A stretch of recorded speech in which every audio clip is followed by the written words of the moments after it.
બાપુ, Bharatiya Janata party કહે છે કે લોકસભામાં રાહુલ ગાંધીનું જે નિવેદન હતું આરએસએસ, બીજેપી કે વીએચપી છે હિન્દુઓ બાબતે, ભારતીય જનતા પાર્ટીના વીએચપી કહે છે કે તે એક ગેરમાર્ગે દોરનારું નિવેદન છે, જેનાથી કરોડો કરોડો હિન્દુઓની લાગણી દુભાઈ છે. આપની દ્રષ્ટિએ હિન્દુત્વ અને હિન્દુત્વ. પહેલી વાત તો એ છે કે હિન્દુ ધર્મમાં સર્વોપરી કોણ? હિન્દુ ધર્મમાં સર્વોપરી 4 વેદ, અને આ ચારેય વેદો માટેની જવાબદારી 4 જગતગુરુ શંકરાચાર્યજી મહારાજો પાસે. હિન્દુ ધર્મમાં, સનાતન ધર્મમાં શંકરાચાર્યજી મહારાજે કહી દીધું, એ પછી એની કોઈ ચર્ચા જ ન હોય. દરેક જો સાચો હિન્દુ હોય તો શંકરાચાર્યજી મહારાજની વાતનો સ્વીકાર કરવો પડે. ભારતીય જનતા પાર્ટી એટલે હિન્દુ નથી. ભારતીય જનતા પાર્ટી એના ઠેકેદાર બનીને શંકરાચાર્યજીની વાત ન માને.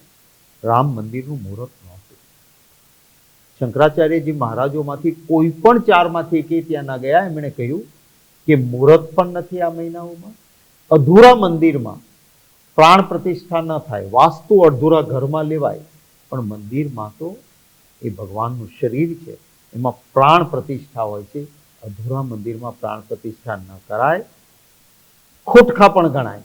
અને બીજું એવું પણ કહ્યું શંકરાચાર્યજી મહારાજે કે શિખરનું કામ બાકી છે, કળશ બાકી છે.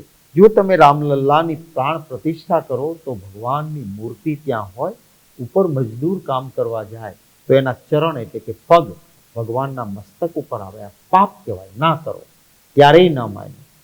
આ વખતે રાહુલજીના નિવેદન ઉપર રાહુલજીએ કહ્યું, ધર્મની સ્પષ્ટ વ્યાખ્યા એક સાચા શિવ ભક્ત તરીકે શિવ પુરાણની જે વાતો છે એ પાર્લામેન્ટમાં કહીને ભગવાન શિવના દર્શન કરાવી દીધા. એટલે ભાજપવાળાને થયું કે આપણી દુકાન બંધ થઈ ગયા છે. એમણે એક વાત કરી કે તમામ હિન્દુઓને હિંસક કહ્યા. નમન સાથે શંકરાચાર્યજી, જગતગુરુ શંકરાચાર્યજી મહારાજને ચરણોમાં વંદન કરીને કહીશ કે એમણે બહુ સરસ વાત કરી કે કોઈ તમને એમ કે કાગડો તમારો કાન ले गया, कौवा तुम्हारा कान ले गया, तो पहला काम क्या करोगे आप कि आपको देखना चाहिए कि मेरा कान है कि नहीं. कान नहीं है, कौवे के पीछे जाओ, पर कान है, कौवा ले ही नहीं गया तो पीछे क्यों भागोगे. એમ એમણે કહ્યું કે મેં આખું રાહુલ ગાંધીજીનું પ્રવચન સાંભળી લીધું, અને રાહુલ ગાંધીજીએ તો કહ્યું છે કે હિન્દુ કભી હિંસક નહીં હો सकता. આખા પ્રવચનમાં કોઈ જગ્યાએ હિન્દુના માટે એક શબ્દ ખરાબ નથી. પણ હિન્દુ બદનામ થાય એવા તમે ઠેકેદાર બનીને બેઠા છો ભાજપવાળા, તમે આ ખોટું કરો છો. એમ કહીને ભાજપવાળાને કહ્યું કે હર દિન તુમ હિંસક બન જાતે હો. એટલે શંકરાચાર્યજી મહારાજે કીધું કે રાહુલ ગાંધીના પ્રવચનમાં કોઈ તકલીફ નથી.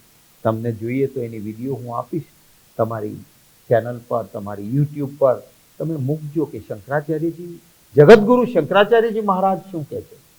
આ કહ્યા પછી પણ જો ભાજપવાળા એમ કહેતા હોય કે ના રાહુલ ગાંધીએ હિન્દુનું અપમાન કરાવ્યું, તો તમારે સમજવાનું કે જે શંકરાચાર્યજીનું ન માનતા હોય એની વાત કોઈએ માનવી જોઈએ ખરી.